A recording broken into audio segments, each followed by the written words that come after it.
Estamos de volta com o último bloco do programa Ponto Final e hoje nós estamos debatendo a pedofilia. Antes de dar prosseguimento ao nosso debate, veja os assuntos que estão em destaque na semana.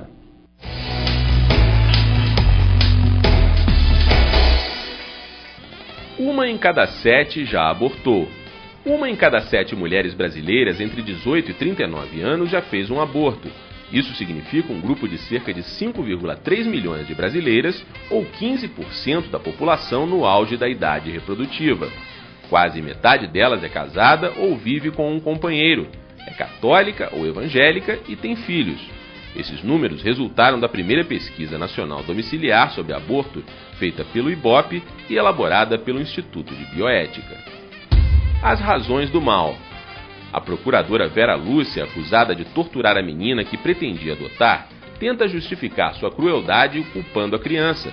Uma testemunha afirma que ela também batia na mãe. Em todas as entrevistas que deu, Vera Lúcia negou o crime e não mostrou arrependimento nem mesmo por ter xingado a criança. O show do bebê. Algumas maternidades do país começam a oferecer um serviço que chama a atenção pelo completo inusitado. Trata-se da transmissão dos partos via internet e em tempo real. Conhecido como Baby Brother, a maioria dos pais que fazem essa opção justifica-a por ter família e amigos vivendo em cidades distantes. A exibição do parto em rede divide os médicos. A controvérsia diz respeito justamente à presença das câmeras em plena sala de parto, momento em que inúmeros imprevistos podem acontecer.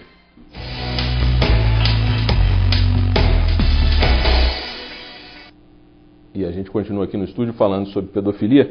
Tânia, uma coisa que estatisticamente me chamou a atenção, e eu tenho curiosidade também de saber sobre isso.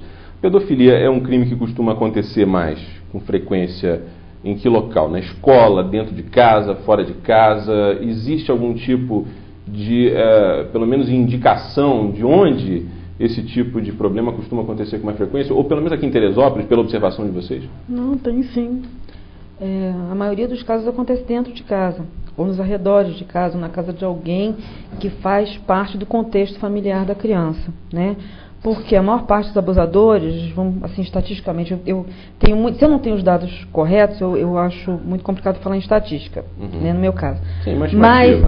Mas assim, uma estimativa é de que 8 em cada 10 casos acontecem dentro de casa, porque o abusador, na maioria das vezes, é o pai, é o padrasto, é o avô, é o tio, que pode não morar dentro daquela casa, mas mora no quintal, é o primo mais velho, né? Em escolas, a gente também tem caso, aqui em Teresópolis, assim, não foi confirmado nenhum caso até hoje, pelo menos que eu saiba, não comigo, não que eu tenha trabalhado no caso. Em escola, o número é menor, apesar da grande possibilidade de acontecer, né? O ato do abusador, o ato do pedófilo, porque muitas vezes a coisa está acontecendo e a criança nem está percebendo, né? Sim. O adolescente, no caso de abuso, né, a criança não está percebendo. É aquele indivíduo, o pai, o professor, ou o pediatra que bulina, que passa a mão e que tem, na verdade, um desejo, ele sente prazer no que ele está fazendo e o objeto sexual, que é a criança, não está percebendo aquilo, né, como uma invasão ao corpo dela. Mas, assim, respondendo a tua pergunta, com certeza absoluta, a maioria dos casos acontece dentro de casa e com familiares. Pessoas da própria confiança, do próprio convívio porque o da pedófilo, criança. exatamente. Muito difícil, assim, embora possa acontecer, uma pessoa totalmente estranha ao convívio da criança, pegar a criança, até porque na maioria, o pedófilo não é um camarada violento. Ele pode se tornar violento à medida em que ele usa da violência para fazer com que a criança guarde o segredo, né? A partir do momento que ele percebe que só dando presente ou fazendo carícias, ele não está mais conseguindo convencer a criança de permitir que aquilo aconteça, ele pode usar violência. Mas no começo ele é extremamente sedutor e amigo e delicado e gentil. Entendi.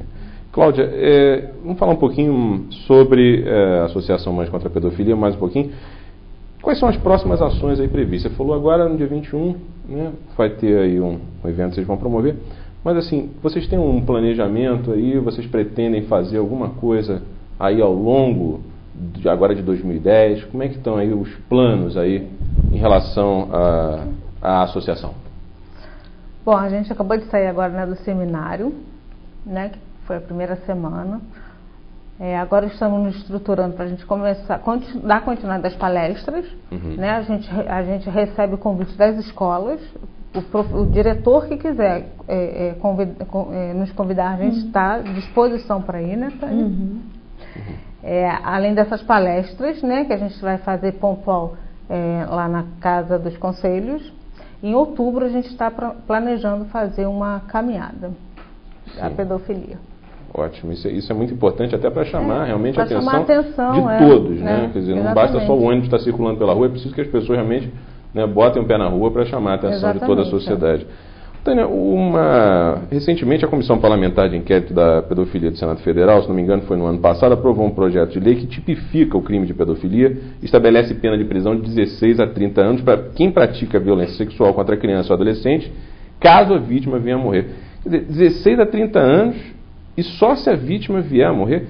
Você acha que essa pena é suficiente para um crime que realmente é um crime que, não sei se a lei classifica como, mas eu classificaria como hediondo? Na verdade, mas mesmo assim, né, a gente considera que poderia ser mais, mas já foi um avanço, né? Porque antes você tinha uma série de dificuldades, por exemplo, a questão da prova. No nosso seminário foi falado isso. A questão de como provar que o indivíduo realmente abusou de uma criança. Na verdade, muitas das vezes, o ônus da prova fica sob a responsabilidade da própria criança. Então, assim, muitos pedófilos e muitos abusadores estão por aí sem ter tido nenhuma aplicação de pena. Né? Então, se você considerar isso, nós realmente tivemos um avanço. E foi para o senador muito complicado, assim, porque embora ele tenha tido um apoio da sociedade, né? Eu considero assim, um dos maiores líderes hoje que a gente tem no país por conta disso. Apesar de ele ter tido o apoio da sociedade, mas foi muito complicado conseguir passar essa lei aprovada. Quer dizer, já é um avanço. Não quer dizer que seja o ideal, o ideal em relação a esse problema. Não é uma punição. Porque uma coisa que eu me pergunto é o seguinte: será que, como você falou, né, o pedófilo é um doente, a pedofilia é uma doença. Quer dizer, será que uma pena de prisão como essa é suficiente para demovê-lo desse desejo que ele tem em relação à criança? Quer dizer, não. Né, porque me parece que é uma sanção branda demais. Qual seria a solução, então, para a pedofilia, para um pedófilo? A castração química, como muitas pessoas falam?